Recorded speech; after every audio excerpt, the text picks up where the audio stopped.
지금 오늘 이제 본문은 역대상 27장입니다. 역대상 27장인데 역대상 22장부터 이제 쭉 우리가 살펴보면 22장은 다윗이 성전 건축을 위한 헌금에 대한 이야기였습니다. 그리고 23장부터 26장까지는 성전 그 건물을 짓는 그 건물에 대한 헌금, 그러니까 성전 건축 헌금에 대한 거는 22장에 끝이 나고요. 23장부터 26장은 그 건물 안에서 그 건물에서 역할과 책임을 맡은 자들에 대한 이야기들이 쭉 기록되어 있습니다. 다시 말해 역대상 22장은 하드웨어, 그러니까 교회의 성전의 하드웨어 건축물에 대한 이야기라면 23장부터 26장까지는 소프트웨어, 그 안에 운영되는 그런 모든 프로그램과 모든 그런 이제 직분 맡은 자들에 대한 이야기가 쫙 기록이 되어 있어요. 그리고 이제 27장에 딱 넘어와서는 이제 다윗이 행정 조직을 정비합니다. 그래서 이제 그 중에 이제 오늘 25절부터 말씀을 보면은 이제 나의 재산, 그러니까 여기서 계속 곳간을 맡았고 뭐 곳간이 나오는데요. 그 곳간은 한마디로 창고입니다. 창고. 예, 그러니까 재산 관리죠. 예, 그러니까 나의 재산을 관리하는 사람들에 대한 이야기가 쭈루루루룩 이렇게 나와요. 그래서 이제 12반. 그러니까 이게 되게 재밌는 게요. 이제 27장 1절부터 보면 그냥 뭐 보진 않을 겁니다. 근데 아무튼 내용은 다윗이 그 나라, 그 성읍을 다스리는 관리하는 사람을 24,000명씩 12지파잖아요. 24,000명씩 12팀을 운영을 합니다. 그래서 한 지파에 이제 한 반에 24,000명을 뽑아서 이제 다윗의 성읍이 엄청 크고 커졌잖아요. 그래서 12팀을 만들어서요. 한 달에 한 팀만이 그 모든 성읍을 섬기라고 해요. 그러면 여러분 24,000명이 그 다윗의 성읍을 다스리는 게 정말 많은 인력일까요? 적은 인력일까요? 예, 우리가 알고 있는 24,000명은 굉장히 커요. 근데 이렇게 작은 건물 24,000명이면 크죠. 근데 다윗의 성읍을 24,000명이 관리하는 건 정말 적은 인원이에요. 만약에 이방 국가들이 막 10만 군대, 20만 군대가 갖고 있었던 군대들이 야, 쟤네 나라에 24,000명밖에 안 지켜. 그럼 무조건 쳐들어갈 거예요. 24,000명밖에 안 되는 인원으로 그 나라를 다스리고 운영을 했다니까요. 그것은 무엇을 말하는 걸까요? 뭔가 내가 엄청나게 믿는 백이 있지 않고서는 그럴 수가 없습니다. 불안해서. 차라리 우리가 그 든든한 백이 느껴지지 않으면 않을수록 우리는 24,000명을 배치하는 게 아니라 차라리 46,000명을 아니죠, 48,000명을 배치해서 그래서 2달씩 돌릴 거예요. 아마 1년에. 더 든든한 백이 없다면 차라리 52,000명씩, 맞나요? 52,000명씩 해서 2달에 한 번씩 아마 돌게 할 거예요. 나라를 지키기 위해서. 근데 다윗은 그렇지 않아요. 11달은 여러분의 삶을 위해서 사십시오. 하지만 한 달만큼은 하나님의 이 성전과 성읍을 위해서 여러분 헌신되이 봉사하십시오. 생각해 봅시오. 1년이 지나고 2년이 지나고 3년이 지나도 그 나라에 그렇게 섬기는 사람들이 지쳐 쓰러지겠습니까? 절대 그렇지 않죠. 한 달을 온전히 섬길 수 있겠죠. 그런 균형이 너무너무 대단해요. 그 다윗의 지략이. 이제 그게 이제 27장의 내용인데 오늘 본문 말씀에서도요. 이제 25절부터 쭉 보면은 이제 특별히 이제 다윗의 이제 재산 관리자들이 나옵니다. 다윗의 재산을 관리하는 사람들. 다윗의 재산이 얼마나 많았을까요? 엄청났습니다. 이게 뭐 계산이 안 될 정도로 엄청 많습니다. 근데 그 엄청 많은 그런 모든 재산들을 이제 관리하는 사람들, 이제 그런 사람들이 필요했던 거예요. 그런데 우리가 그 엄청 많은, 셀 수 없이 많은 다윗의 재산을 보면서 우리가 함께 봐야 될 게 뭔지 아십니까? 우리가 함께 생각해 봐야 될 것은 다윗의 출신이에요.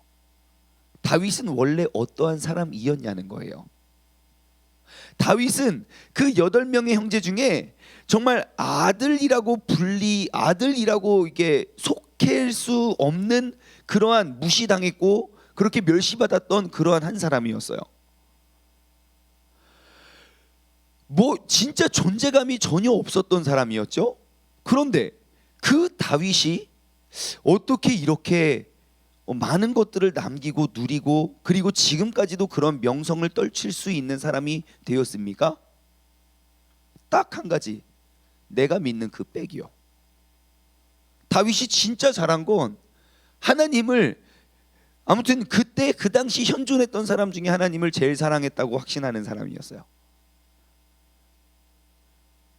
그러니 정말 아무것도 없이 출발했던 그가 정말 이 모든 것들을 얻고 누리는 그러한 영광스러운 이름이 되었다는 거예요.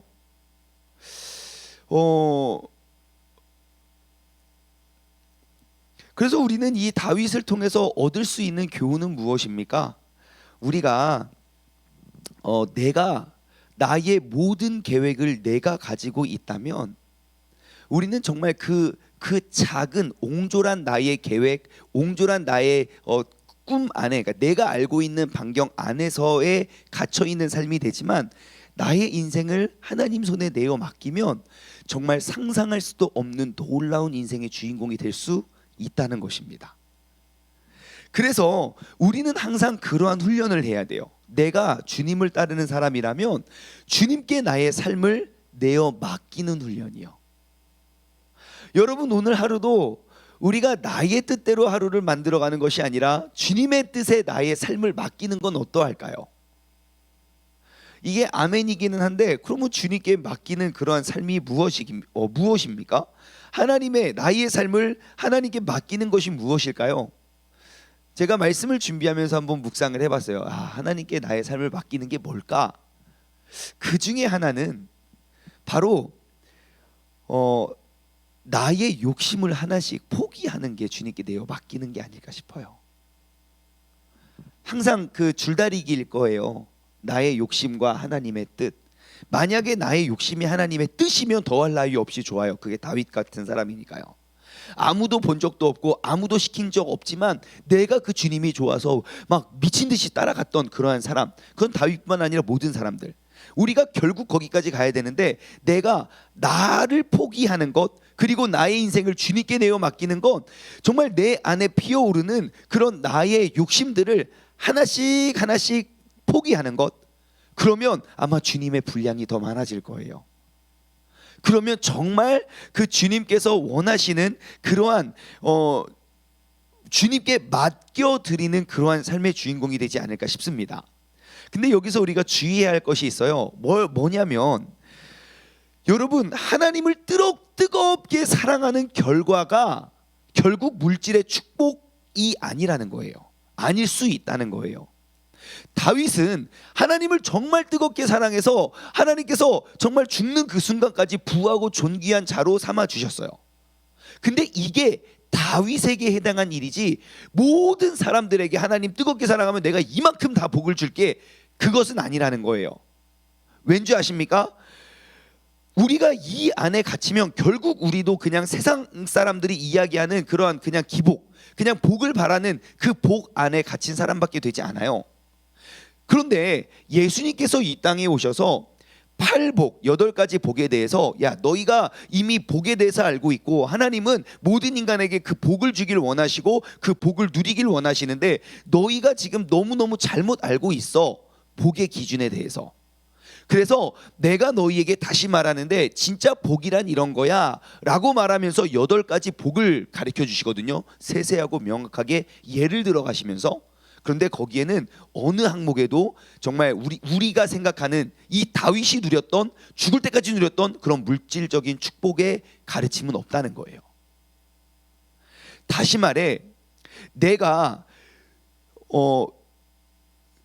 내가 생각하는, 내가 하나님을 믿고 결국 내가 주님을 가장 뜨겁게 사랑해서 얻고자 하는 그 복이 단지 물질만 된다면, 여러분, 하나님께서 내게 베풀어 주시고자 하시는 정말 수십, 수백, 수천 가지의 복들을 우리는 잃어버릴 수도 있어요. 왜냐? 내가 원하고 내가 꿈꾸는 복은 이거 하나의 모습이기 때문이죠. 이게 조금 조심스러운 이야기인데요, 그래도 믿음으로 도전하면, 여러분, 돈이 있어야만 누릴 수 있는 행복보다 더 큰 행복은 무엇이겠습니까? 돈이 없어도 누릴 수 있는 행복 맞죠? 제가 왜 조심스럽냐면 돈이 없으면 행복하지 않을 것 같아서요. 요즘에 우리는 그렇게 생각해요. 모든 행복의 기준이 돈이 되어 버렸어요. 그래서 조심스럽더라고요. 아니에요, 여러분. 행복의 기준은 물질에 있지 않습니다. 잠언에도 나오죠. 예? 맨날 그 좋은 거 먹으면서 불행한 가족보다 아무것도 없이도 그냥 먹을 거 없이도 그냥 행복한 다복한 가정이 훨씬 낫다고. 예? 아유 맨날 싸워도 그냥 돈이나 그냥 퉁퉁 이렇게 돈한테 있었으면 좋겠습니다. 그거 우리가 덜 가져봐서 그런데요. 여러분 재산이 많아지면 많아질수록 근심 걱정이 점점 늘어나는 거 아십니까? 예? 아마 주변에도 되게 많을 거예요. 돈이 없었을 때는 되게 다복했던 가정과 그런 가족 그 집안들이 갑자기 막 벼락을 맞았던지 아니면 갑자기 그러니까 막 이런 돈벼락이에요. 진짜 벼락 아니고 돈벼락을 맞았던지 아니면 갑자기 큰 돈이 생기면서 그 가정에 이게 불화가 시작되는 가족들이 정말 집안마다 있지 않습니까? 있어요. 두루두루. 그래서 우리가 알아야 될 거는요. 여러분 보다 더 큰 행복이 무엇일까? 돈이 있어야만 누릴 수 있는 행복보다 돈이 없어도 누릴 수 있는 행복의 주인공이 되시기 바랍니다. 그래서 사도 바울도요. 돈 많았어요. 근데 주님을 인격적으로 믿고 따라온 그 순간부터는 눈으로 보았을 때는 진짜 돈을 다 그냥 뭐 살았어요. 그냥 텐트 천막 만들면서 그거 다 돈 버는 족족 다 선교헌금 이렇게 하면서 그렇게 살았거든요. 그런데 감옥에서도 밖에 있는 사람들에게 기뻐하라고 권면할 정도로 내 안에 샘솟는 기쁨이 그에게 있었어요. 다윗처럼 죽을 때까지 막 그런 많은 재산을 쌓아놓고 죽지 않았어요.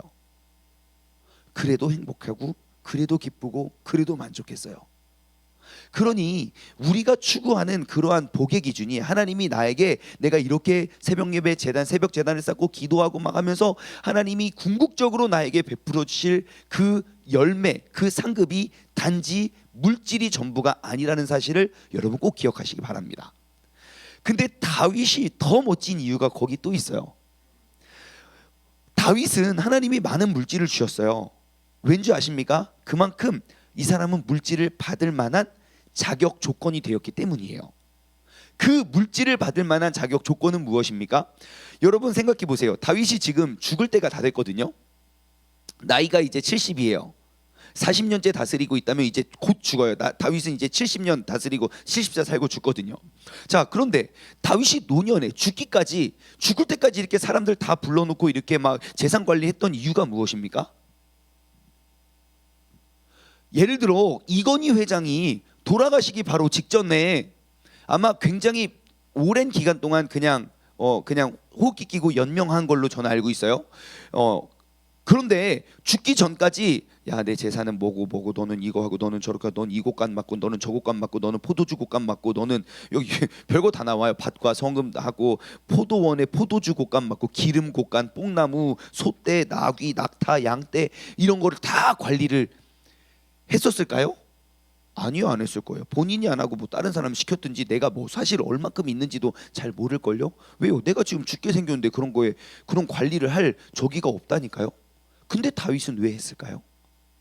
다윗이 왜 죽는 그 순간까지 이렇게 재산 관리를 열심히 잘했죠? 그 재산, 그 모든 재산에는 명확한 목적이 있었기 때문이에요. 뭐예요? 성전 건축. 하나님께 모든 것을 올려드릴 그 준비를 죽는 그 순간까지 해요. 우리는 여기서 두 가지를 얻을 수 있어요. 첫 번째, 야, 물질을 내게 주신 분도 하나님이시니 그 흐름을 다윗은 파악하고 있었다는 거예요. 그러니 받을 만한 거예요.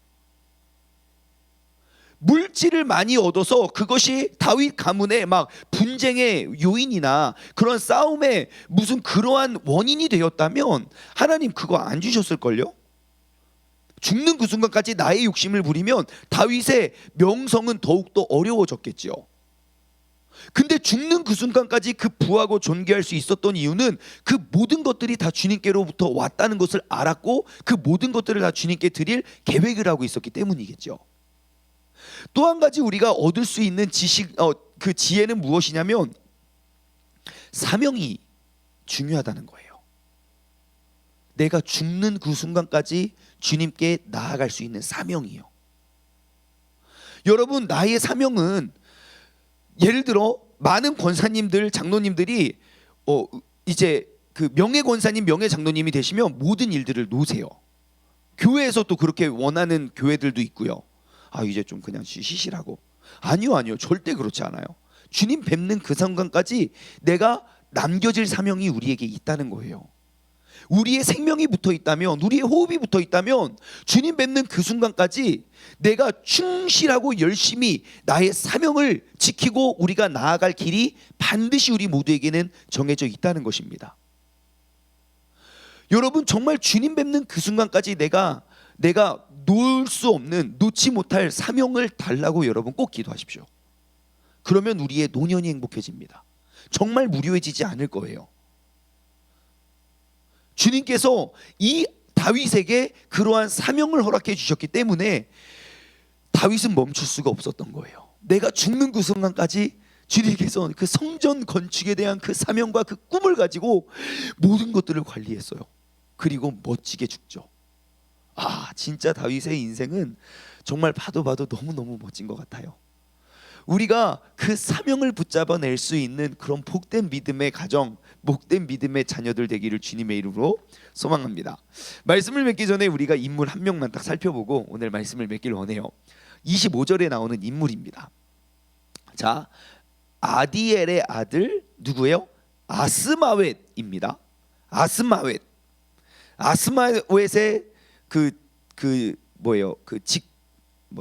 직업은 무엇입니까? 창고장이에요. 창고장. 예. 근데 누구의 창고를 맡았습니까? 왕의 곳간을 맡았습니다. 왕의 재산을 관리하는 그 왕의 곳간. 그래서 이제 역대상 27장에 보면 그 창고장들 소개가 쭉 많이 되어 있는데요. 그 중에 아스마웻이라는 사람의 이름이 눈에 띄어요. 왕의 곳간. 곳간은 이제 물건을 모아놓는 저장 장소죠. 자, 여러분 알고 계시다시피 다윗의 특장점, 그러니까 다윗의 재능 중에 하나는 무엇입니까? 인사관리라는 걸 알 수 있을 거예요. 왜냐하면 지금 23장부터 지금 27장까지 모든 역할과 모든 인사의 역할 분담을 다 시켜요. 누구에게 뭘 시키고 누구에게 뭘 하고 쭉 다윗은 그 모든 것들을 다 꿰고 있었어요.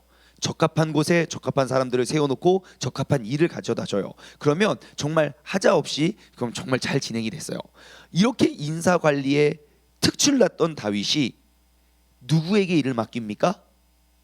그러니까 왕의 곳간을 누구에게 맡깁니까? 아스마웻에게 맡겨요.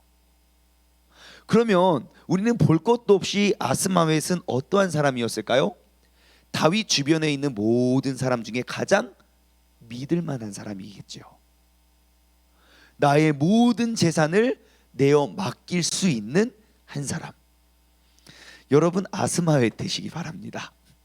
우리가요 진짜 이 역대상 공부하면서 정말 이렇게 귀중하고 소중한 사람들인데 우리가 알지 못했던 사람들을 되게 많이 발견해요. 뭐 부살렐 이런 사람들. 근데 아스마웻도 그 중에 한 사람이에요.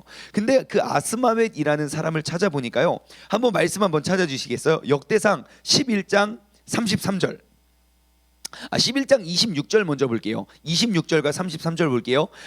역대상 11장에 쭉 보시면요. 이제 앞으로 쭉 넘겨서 11장에 보시면 자, 이러한 사람들을 지금 다윗이 소개합니다. 또 군사 중에 큰 용사예요. 그 다윗의 그 나라와 성읍을 지키내고 모든 전쟁에서 승리로 이끌었던 그 군사들 용사 중에 큰 용사는 아합의 아우 아사헬과 베들레헴 사람 도도의 아들 엘하난과 하면서 쭉쭉쭉쭉쭉 그 큰 용사들에 대한 명단이 쭉 기록이 되어 있어요. 27, 28, 29, 30, 31은 다 이름들이기 때문에 제가 스킵하고 33절 보겠습니다. 33절. 자, 바하룸 사람 누구요? 아스마웻이 여기서 나와요.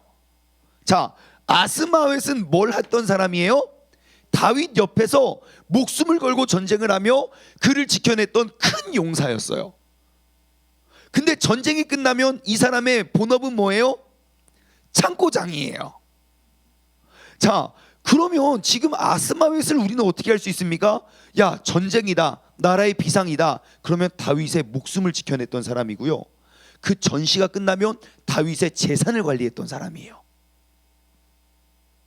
항상 그의 곁에서 가장 중요한 역할을 감당했던 사람이 바로 아스마웻이에요.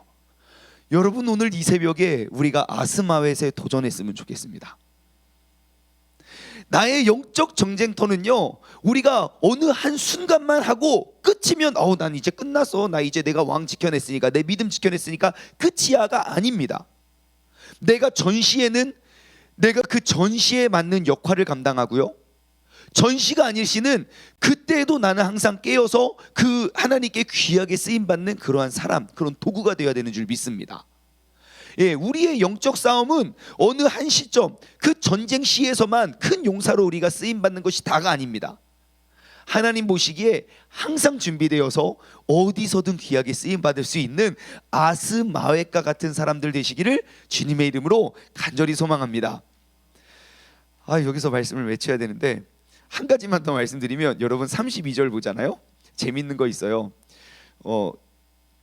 여기 그 학모니의 아들 여히엘이거든요. 여히엘이 누군지 아십니까? 왕자들 과외 선생님이에요. 그냥 재밌어서요. 예, 여기 보면 여히엘은 왕자들의 수종자다라 그래요.